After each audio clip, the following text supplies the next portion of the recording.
1768 ఎకరాలకి land pulling కార్యక్రమాన్ని ఈరోజు ఆఫీస్ ఓపెన్ చేసి స్టార్ట్ చేసాము.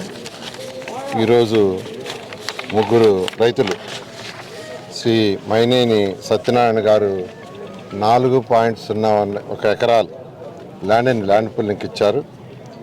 అదేవిధంగా శ్రీ పి సాయి తరుణ్ గారు 1.75 ఎకరాలు ఇచ్చారు. అదేవిధంగా శ్రీమతి వడ్లమూడి శ్రీలక్ష్మి గారు 4.22 ఎకరాలు ల్యాండ్ ఇవ్వటం, దానికి సమ్మతిస్తూ ఫామ్ 1 ఈరోజు జరిగింది.